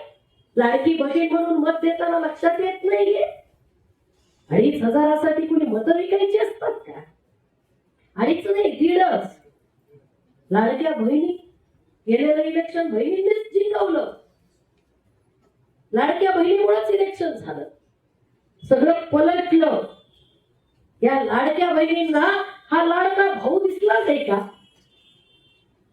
म्हणजे एक गोष्ट लक्षात घ्या, आपल्या देशामध्ये अफवांची फार मोठी अवस्था आहे. अफवा पसरायच्या, नुसत्या अफवा पसरायच्या. शिवाजी महाराज मुस्लिम विरोध, बाबासाहेब बुद्धिस्ट, एसटी पुढचे लिमिटेड, त्यांच्या जातीसाठी त्यांनी खूप काम केलं. मताचा अधिकार तुला कोणी दिला? मताचा अधिकार आम्हाला कोणी दिला? या देशाचा नागरिक होण्याचा हक्क आम्हाला कोणी दिला? आम्ही नागरिक होतो का देशाचे? वर्ण व्यवस्थेनुसार न्याय देणारी मनुस्मृती, तिचं भरपूर विश्लेषण बऱ्याच लेखकांनी केलेलं आहे. ज्याला कौतुक वाटत असेल त्यानं वाचून घ्यावं. मनुस्मृतीच्या समर्थकांची संकल्पना डॉक्टर आ साळुंखे सरांनी लिहिलंय, बऱ्याच जणांनी लिहिलंय. बाबासाहेबांनी सहस्त्रबुद्धीकडून वाचून अर्थ जाहीर करून मग जाळली आहे. आणि मनुस्मृती ही अमानवतावादी, शोषणावर आधारलेली न्यायव्यवस्था, वर्ण आणि जातीवर आधारलेली न्यायव्यवस्था नाकारून भारतीय संविधानाचा सक्षम पर्याय डॉक्टर बाबासाहेब आंबेडकरांनी आम्हाला दिला. आणि ज्या वेळेस ओबीसीचा आयोग सरकार निर्धारित करत नाहीये, हिंदू कोड बिल हे सँक्शन करत नाहीये, त्यावेळेस पत्रकारांसमोर राजीनाम्याविषयी बोलत असताना बाबासाहेब म्हणतात, ते वाक्य मला काळजाला भिडून जातं माणसाच्या. बाबासाहेब हे सगळं स्पष्टीकरण देतात की का राजीनामा देतोय. त्याची 3 कारणं, त्याच्यापैकी ओबीसीचा आयोग एक आहे, हिंदू कोड बिल आहे, आणि तिसरं संसदेमध्ये बोलू दिलं जात नाहीये, बाजू मांडू दिली जात नाहीये, त्यासाठी पर्याप्त वेळ मिळत नाहीये. अशा कारणांसाठी बाबासाहेब राजीनामा देतात. आणि पत्रकारांना उद्देशून बाबासाहेब म्हणतात की माझी मुलं मेली, वाक्य बघा, माझी मुलं मेली, त्यावेळेस मला जेवढं दुःख झालं नाही तेवढं दुःख मला ते सगळे प्रश्न संसदेत मार्गी लागत नाहीये म्हणून होत आहे. कोणत्या बापाला लेकराच्या मरणाचं दुःख नसतं? कोणत्या बापाला नसतं? पण बाबासाहेब दुःखाची तीव्रता सांगताना म्हणतात, ओबीसीला हे सांगितलं पाहिजे आपण की बाबासाहेबांचं हे वाक्य आहे, माझ्या लेकराच्या मरणाच्या दुःखापेक्षा जास्त दुःख मला या स्त्रियांचे हक्क अधिकार संबंध होत नाहीयेत, या ओबीसीचा आयोग निर्धारित केला जात नाहीये म्हणून होत आहे. कोणता नेता आहे तुमचा आजचा असा? कोणता नेता विश्वगुरु व्हायला चालले? भारताची आज विदेश नीती कोणत्या पातळीवर चालली आहे? माय फ्रेंड म्हणायचं, त्या येण्याच्या घरात पडायचं. भारताला इतका समृद्ध वारसा आहे. भारताच्या बुद्धाला जग मानत, बुद्धाला जग मानत, तो या भारतातला भूमिपुत्र आहे. जग म्हणत डॉक्टर बाबासाहेब आंबेडकरांना सिम्बॉल ऑफ नॉलेज. आणि आमच्या इथं नाही, ते ह्या जातीचे, हत्यांची जयंती आहे. तुमची कोणाची जयंती आहे? तुमची कोणाची जयंती आहे? म्हणजे आपल्याकडं येड बनवणाऱ्याला मोठं मानतात आणि शहाणं बनवणाऱ्याला वेड म्हणतात. डॉक्टर बाबासाहेब आंबेडकरांचं हे कंट्रीब्युशन आपण कधीतरी मान्य करणार आहोत की नाही? कधीतरी डिकास्ट होऊन बाबासाहेबांकडे बघणार आहोत की नाही? कधीतरी ज्ञानाच्या क्षेत्रातून बाबासाहेबांना समजून घेणार आहोत की नाही? इथं कोणतीही योजना अंमलात आणायची तर मुख्यमंत्री आम्हाला सांगतात आम्हाला अभ्यास करायचा आहे. अजून झाला नसेल तर राजीनामा द्यावा. कशाला पदावर राहून डोक्यात ताण करून घेता? ज्यांचा अभ्यास आहे त्यांना बसवा, ते करतील. आणि तुमचा नसेल तर बुद्धिजीवी लोकांना बोलवा, धोरणं तयार करून घ्या. किती दिवस अभ्यास करताय? परत येणार म्हणून नाही. आणि आज या सरकारचा जो मतदार तो दुर्दैवानं ओबीसी आहे. ही वास्तविकता आहे. ज्या शोषणवादी व्यवस्थेवर उभं राहून हे सरकार काम करत आहे. मणिपूरच्या स्त्रियांची लग्न धिंड भारताच्या संविधानाच्या अमृत महोत्सवी वर्षात व्हावी. काय हे संविधानाचा अमृत महोत्सवी वर्ष साजरा करतोय. मानवी मूल्यावर उभा आहे आमचा सरनामा. मानवी मूल्य आहेत ती आणि त्या मानवी मूल्यावर उभ्या असलेल्या संविधानाच्या देशात संविधानाचं अमृत महोत्सवी वर्ष एकीकडे होतं आणि दुसरीकडे मणिपूरला स्त्रियांची लग्न धिंड निघते. सोनम वांगचुक सारखा माणूस जेलमध्ये टाकला जातो. पानसरे, दाभोळकर, कलबुर्गी, गौरी लंकेश मारले जातात. अजून एक प्रश्न, का मारलं यांना? का गोळ्या घातल्या यांना? याचा कधी विचार केलाय तुम्ही? हे ब्राह्मणी व्यवस्थेच्या विरोधात बोलत होते म्हणून, हे प्रस्थापित व्यवस्थेला प्रश्न विचारत होते म्हणून, शिवाजी महाराज हा कसा लोकाभिमुख राजा होता, मुस्लिमांच्या विरोधात त्याला वापरू नका रे असं ते पानसरे सांगत होते म्हणून, अंधश्रद्धेला मुठमाती द्या असं सांगत होते दाभोळकर म्हणून का मारलं यांना? कारण आमचा पेड पोलीस तुम्ही जागा करताय.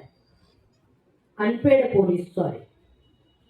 ओबीसीच्या माध्यमातून जो एक संघ उभा आहे त्यांच्या मतावर, त्यांच्या शोषणावर, त्यांच्या धर्मांधतेवर, तो तुम्ही जागा करताय ना. मग शिक्षा तर मिळालंच पाहिजे. मग ही शिक्षा मिळाली. फुले शाहू आंबेडकरांचा विचार पसरवण्याची ही शिक्षा मिळाली यांना. आणि आम्ही बुद्धिजीवी वर्ग म्हणून काय केलं? आज सगळ्यात मोठी जबाबदारी जर कुणाची असेल तर ती आमची आहे. आमची म्हणजे बुद्धिजीवी वर्गाची आहे. ज्याला विचार करता येतो, ज्याला स्वतःला बुद्धी आहे असं म्हणता येतं, ज्याला सारासार परिस्थितीचा विवेक वापरता येतो, त्या प्रत्येकाची आज जबाबदारी आहे. कारण आज खऱ्या अर्थानं तुमचा माझा देश संकटात आहे. आज खऱ्या अर्थानं या देशाचं संविधान जे मानवतावादी आहे, जे या देशातल्या सर्वांना हक्क आणि अधिकार देतं, जे समान पद्धतीनं न्यायाचं वाटप करू इच्छितं, जे समान पद्धतीनं लोकांना न्याय हक्क जगण्याचा हक्क मिळाला पाहिजे हे म्हणतं. गटारातून गॅस काढण्याचे संशोधन जर देशात येत असतील तर आम्हाला विचार करावा लागेल ना. ही पिस्टन फाईल तिकडे एक चालते, इकडे एक चालते. आमचं काय? आमची भूमिका असली पाहिजे ना. आमची भूमिका असली पाहिजे. आणि ज्याला भूमिका नसतात ती माणसंच नसतात. ती एकतर गुलाम असतात, कारण ती माणसं असण्याचं काही कारणच नाही. ती गुलाम असतात. ज्या माणसाला स्वतःची भूमिका नाहीये ती माणसं गुलाम असतात. ते महात्मा फुलेंनी सांगितलं ना, ज्याला तर्क करता येत नाही तो काही माणूस आहे का? ज्ञान राखी, बुद्धी राखी, ते घेण्याची इच्छा राखी, तयास मानव म्हणावे का? सावित्रीबाई फुले म्हणतात, तयास मानव म्हणावे का? आणि आज हे ज्ञान फुले शाहू आंबेडकरांच्या चळवळीचं ज्ञान पाठ्यपुस्तकं देत नाहीत, कॉन्व्हेंटच्या शाळा देत नाहीत. हे ज्ञान आम्हाला चळवळीतून द्यावं लागणार आहे. आम्हाला एकेका विषयावर लोकांना सांगत राहावं लागणार आहे. आणि सांगत असताना अजून एक गोष्ट मला सांगावीशी वाटते. आपण सगळे कम्फर्ट झोन मध्ये जगायला लागलेली माणसं. कसे जगतोय आपण? कम्फर्ट झोन मध्ये. माझी नोकरी, माझं घर, माझी गाडी, माझा सगळा जो काही रुबाब लवाजमा प्रेम आहे आम्हाला प्रिय, आणि आम्ही ती जपण्याचा आटोकाट प्रयत्न करतोय. मला आपल्याला सांगावंसं वाटतं, जर आम्हाला फुले शाहू आंबेडकरांचा देश घडवायचा असेल, महात्मा फुल्यांचं एकमय राष्ट्र, छत्रपती शिवरायांचं स्वराज्य, डॉक्टर बाबासाहेब आंबेडकरांचा कल्याणकारी भारत जर घडवायचा असेल तर we have to break our comfort zone. आम्हाला आमचा कम्फर्ट झोन तोडावा लागणार आहे, तोडावाच लागणार आहे. हा कम्फर्ट झोन घनश्यामजींनी तोडला, बामसेफनी तोडला, म्हणून मंडल आयोग लागू झाला. ही वास्तविकता तर मान्य करावी लागेल ना, ही वास्तविकता मान्य करावी लागेल. बुद्धिस्तान मधल्या बुद्धिजीवींनी कम्फर्ट झोन तोडला, आंदोलन उभी केली, प्रश्न विचारायला सुरुवात केली, म्हणून कुठं मंडल आयोग लागू झाला, मंडल आयोग स्थापन झाला. त्यांनी सगळा आपला ज्या काही शिफारशी होत्या त्या दिल्या. त्याच्यानुसार 27% रिझर्वेशन, 52% जर ओबीसी आहे तर 50%च्या आतलं 27% रिझर्वेशन त्यांना मिळालं पाहिजे. मग तो मंडल आयोग लागू करा. ही मागणी याच बुद्धिजीवी संघटनांनी केली, म्हणून मंडल आयोग लागू झाला, म्हणून आज ओबीसीचं रिझर्वेशन अस्तित्वात आलं. म्हणून आज स्थानिक स्वराज्य संस्थांमध्ये आमच्या स्त्रिया आम्हाला सन्मानाने बसलेल्या दिसतायत. आम्हाला त्याचा अभिमान आहे, अभिमान आहे आम्हाला त्याचा. आपल्या शहराची प्रथम नागरिक एक स्त्री आहे, आपल्याला अभिमान आहे. कारण निर्णयक्षम स्त्रिया आम्ही तयार करू शकलो, रबर स्टॅम्प वाल्या स्त्रिया नाही. कारण सरपंच बाई असली का स्टेजवर माणूस, नवरा नावाचा मालक, आणि ही फक्त सही करायला, वहिनी सही करा. आपला शिपायाला जायचं, वहिनी सह्या करा, वहिनी साहेब फक्त सह्या करायलाच. आता रबर स्टॅम्प बायका नाहीये, आता सक्षम नेतृत्वाच्या बायका आहेत. आणि या सक्षम नेतृत्वाला उभं करण्याचं काम रिझर्वेशनच्या माध्यमातून झालं. आणि स्थानिक स्वराज्य संस्थांमध्ये रिझर्वेशन लागू झालं. आज जर आम्हाला असं वाटत असेल की भारतीय संविधानाची अंमलबजावणी 100% झाली पाहिजे, मंडल आयोगाची अंमलबजावणी झाली पाहिजे, आमच्या पुढच्या पिढ्यांना सगळ्यात महत्वाचा प्रश्न मला सांगा, आज शिक्षण झडपीच्या शाळा बंद होत आहेत. भारतीय संविधान 21 आम्हाला काय सांगतं? शिक्षण हा आमचा हक्क आहे, मूलभूत अधिकारात समाविष्ट आहे. मग शिक्षण हा जर माझा हक्क आहे, तो मूलभूत अधिकारात समाविष्ट आहे, तर सरकार शाळा कोणत्या अधिकाराने बंद करत आहे? कोणत्या अधिकाराने शाळा बंद करत आहे? आणि ज्या झडपीच्या शाळा ते बंद करताय, याचा कुणाच्या शिक्षणावर परिणाम होणार आहे? कुणाच्या शिक्षणावर परिणाम होतो? कलेक्टरच्या पोराचा होत नसतो, शेतकऱ्याच्या, मजुराच्या आणि लोअर मिडल क्लासच्या मुलांच्या शिक्षणावरती याचा सगळ्यात जास्त परिणाम होतो. आणि त्याहीपेक्षा जास्त परिणाम होतो तो मुलींच्या शिक्षणावर. मुलींच्या शिक्षणावर याचा सगळ्यात जास्त परिणाम होतोय. कारण एक मुलगा आणि एक मुलगी जर घरात असेल आणि त्या पालकाला फक्त एकाच शिक्षण परवडणार असेल, तर तो कुणाला शिक्षण देतो? कुणाला शिक्षण देतो? मुलाला शिक्षण देतो. मग मुलीचं शिक्षण ऑटोमॅटिक बंद होतं, कारण ती फीस परवडत नसते. आणि म्हणून आपण एक समजून घेतलं पाहिजे की शिक्षण हा जर माझा मूलभूत अधिकार असेल, तर सरकार कोणत्या अधिकाराने शाळा बंद करतोय हा प्रश्न आपण विचारला पाहिजे. मातृभाषेतून शिक्षण असेल किंवा आम्हाला जगातल्या सगळ्या भाषा प्रिय आहेत, आमची काही अडचण नाहीये, पण लेकराला मातृभाषेतून शिक्षण दिलेलं जास्त त्यांना इफेक्टिव्ह असतं हे मानसशास्त्र मानतं. त्याच्यामुळे झडपीच्या शाळा टिकल्या पाहिजेत. आजचा जेवढा काही क्रीम बुद्धिजीवी असेल, तो सगळ्याच्या सगळा झडपीच्या शाळेतून तयार झालेला बुद्धिजीवी आहे. खरंय की खोटं आहे? हे खरं आहे. आजचा ऑफिसर, क्रीम बुद्धिजीवी हा सगळा झडपीच्या शिक्षणातून तयार झालेला आहे. मग हे झडपीचं शिक्षण बंद होत आहे, तर आम्हाला या सगळ्या आमचे शेतकरी बांधव आहेत, मजूर बांधव आहेत, आमच्या अनेक हातावर काम करणारी लोक आहेत, ही सगळ्या 18 पगड जातीची लोक आहेत, ही हायर कास्टची लोक नाही आहेत, ही सगळी तुमची माझी बांधव आहेत. यांच्या शिक्षणाचं काय हा प्रश्न आपण विचारला पाहिजे. आणि ओबीसी मधलं शिक्षणाचं प्रमाण प्रचंड कमी आहे, प्रचंड कमी आहे. आणि आज तुम्ही बुद्धिजीवी वर्गामधलं ओबीसीचं प्रमाण बघा, फार कमी आहे. राजकारणात सुद्धा फक्त आता ते घराणेशाहीचे थोडेफार लोक आहेत. कोण ओबीसीचं प्रतिनिधित्व करतंय आज राजकारणात सुद्धा? आता प्रधानमंत्र्याला म्हणू द्या की मी ओबीसी आहे, मी अमुक आहे, मी चायवाला हूं, ते काय काय असेल त्यांनाच माहित. ते सगळेच आहे, ते सगळेच आहे. त्यांचं नातं सगळ्यांशीच आहे. काम काहीच नाहीये, गटारातून गॅस काढलं तुम्ही इकडे लाईन लावून मारा. तर मुद्दा असा आहे की आज रोजीला ओबीसीला ही जाणीव करून देणं की फुले शाहू आंबेडकरांनी हे जे काम कार्यक्रमाचं आयोजन केलं जात आहे आणि ते कार्यक्रमाचं आयोजन कुणासाठी तरी चालू होतं. गाडगे बाबांनी प्रश्न विचारला की इथे काय, मग लोकांनी म्हणाले एक मोठे महंत येणार आहेत म्हटले गाडगे बाबा आणि त्यांच्यासाठी हा कार्यक्रम आहे, तुम्ही पण या बरं प्रवचनाला. गाडगे बाबा म्हटले येतो बाप्पा. आणि मग एका माऊलीची अर्धी चुत्तूर भाकरी खाऊन गाडगे बाबा कीर्तनाला आले आणि बसले एका कोपऱ्याला आपला खराटा हातात तसाच घेऊन. मग स्टेजवर ते महंत विराजमान झाले. महंतांचा थाट तुम्हाला माहिती आहे.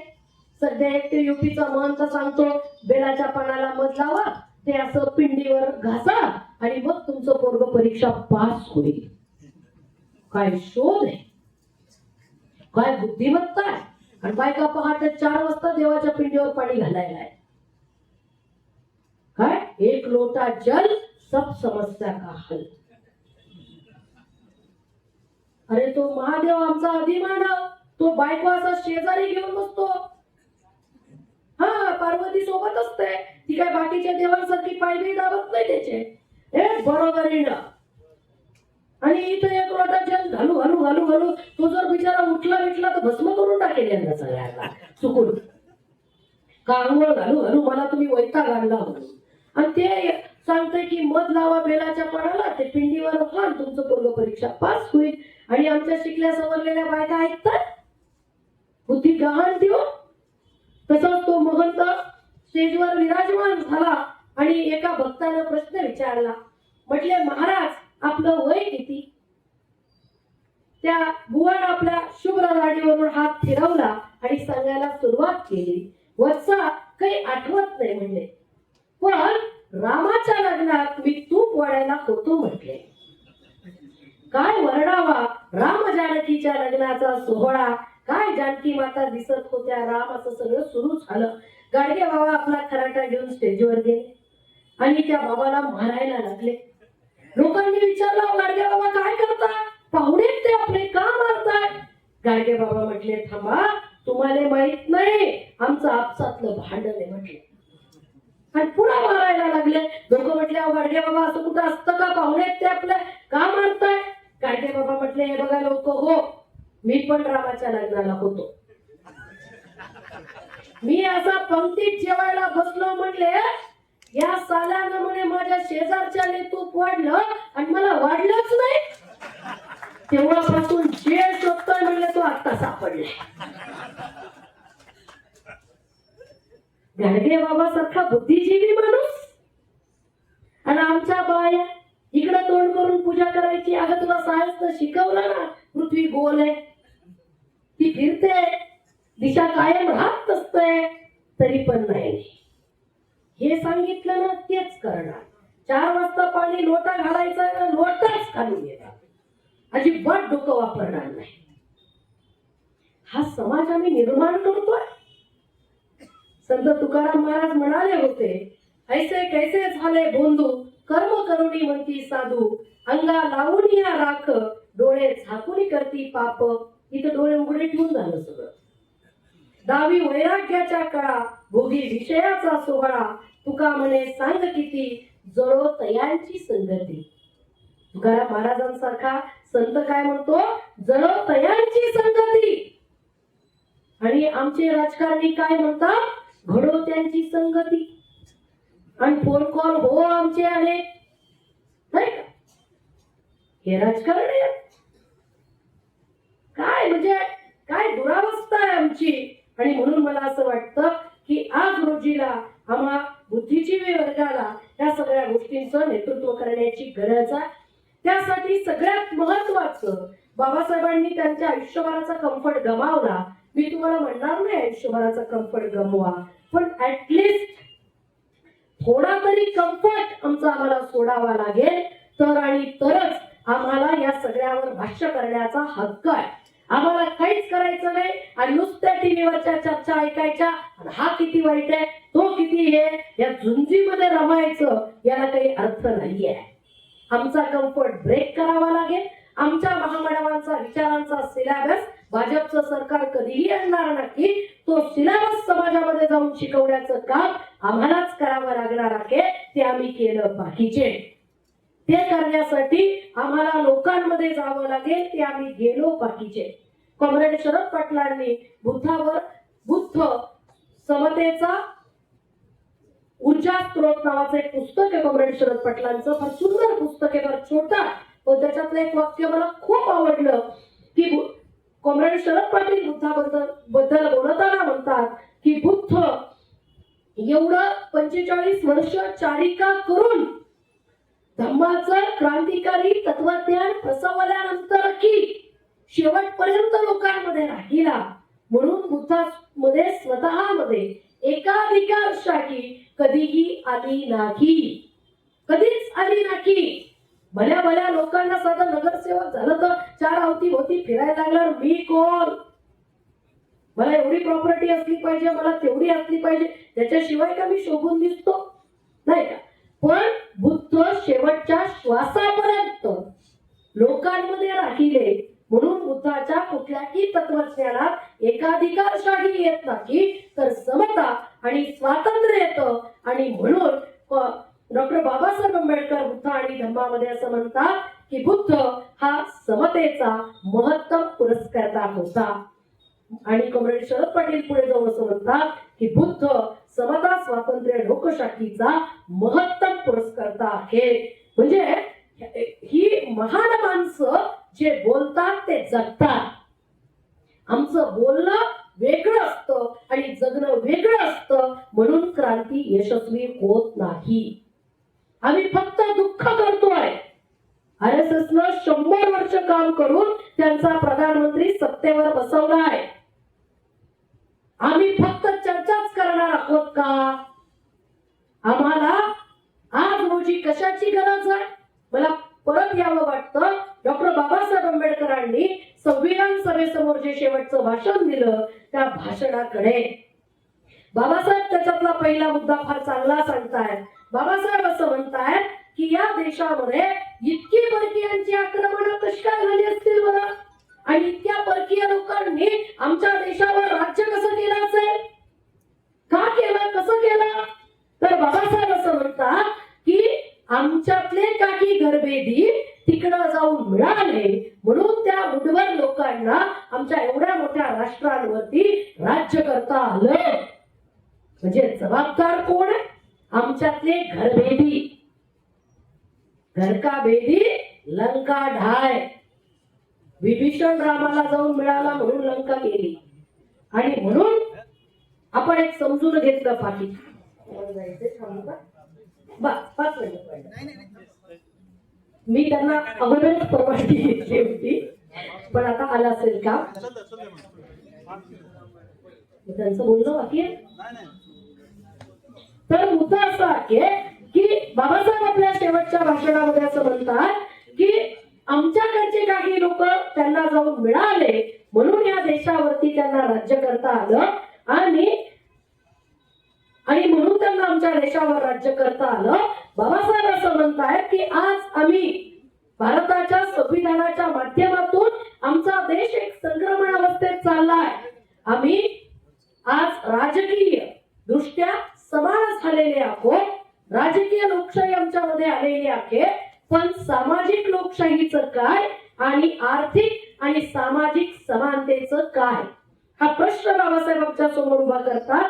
त्यांना हेच म्हणायचं आहे की आज या देशातला मराठा धोब्याला बांधव मानत नाही, किंवा एखाद्या लोहाराला आपला बांधव मानत नाही, माळी हा कुठल्या कोळी जातीच्या माणसाला आपला भाऊ मानत नाही, असा आमचा देश आहे. या देशामध्ये ज्या दिवशी या सगळ्या जातीची लोक एकमेकांना भाऊ मानतील, त्याच दिवशी खऱ्या अर्थानं आम्ही समानता आणली असं म्हणता येणार आहे. आणि ती सामाजिक समानता आणण्यासाठी आम्हाला प्रयत्न करावे लागणार आहेत. दुसऱ्या बाजूला बाबासाहेब असं म्हणतात की आज आम्ही राजकीय लोकशाही अस्तित्वात आणलेली आहे, पण आम्ही सामाजिक लोकशाही कधी अस्तित्वात आणणार आहोत. आणि म्हणून सामाजिक लोकशाही जर आम्हाला अस्तित्वात आणायची असेल तर आम्हाला समाज सगळ्यात पहिल्यांदा समतेवरती उभा करावा लागणार आहे. आणि समतेवरती समाज उभा करायचा असेल तर आम्हाला आमच्यातल्या जाती व्यवस्थेला संपवावं लागणार आहे. आणि खूप मोठं भाषण आहे बाबासाहेबांचं ते. मला नेहमी असं वाटतं की ते भाषण जणू काही बाबासाहेब आजच्या संसदेमध्ये बसून आजच्या देशाच्या परिस्थितीकडे बघून देतात की काय, इतकं ते जिवंत आहे, इतकं ते रिलिव्हंट आहे. म्हणून बाबासाहेबांचं ते भाषण, तसं तर आपण सगळंच वाचलं पाहिजे, पण आजच्या काळात किमान आपण तेवढं वाचलं पाहिजे. आणि त्या भाषणाच्या शेवटी बाबासाहेब असं म्हणतात की कुठल्याही व्यक्तीनं आपल्यासाठी जर काही केलं असेल तर त्याची कृतज्ञता, त्याचे आभार आपण मानलेच पाहिजे. त्याच्यात काहीच वाद नाही. त्या काळामध्ये कदाचित गांधीजींच्या भोवती असलेलं लोकांचं वलय आणि गांधीजींच्या व्यक्तिपूजे संदर्भामध्ये बाबासाहेब हे वाक्य म्हणाले असतील. बाबासाहेब असं म्हणतात की भारतीय समाज हा व्यक्तिपूजक आहे. एकदा एखादा देव म्हणला की त्याला देव म्हणतो, मग काही प्रश्नच विचारत नाही. ते खराब बाबाचा इतिहास झाला ना, एकदा ग्रेट तर ग्रेटच, तू काही करू ग्रेटच. यांच्या पुरी नेल्या तरी ग्रेटच, यांच्या बायका नेल्या तरी ग्रेटच. तर बाबासाहेब असं म्हणतात की व्यक्तिपूज, कृतज्ञता मानणं. एखाद्याने आपल्याविषयी काम केलं, बाबासाहेबांविषयी आम्ही कृतज्ञ आहोत. महात्मा फुले शाहूराजांविषयी आम्ही कृतज्ञ आहोत. आम्हाला जाणीव आहे त्यांनी आमच्यासाठी केलेल्या कामाची. म्हणून आपण अशा जयंत्या घेतो, स्मृतिदिन करतो, त्यांना अभिवादन करतो. बाबासाहेब म्हणतात कृतज्ञता, जी व्यक्ती आपला स्वाभिमान गहाण ठेवून कृतज्ञता मानते ती व्यक्ती काहीच कामाची नाही. ती कृतज्ञता ही काही कामाची नाही. जी स्त्री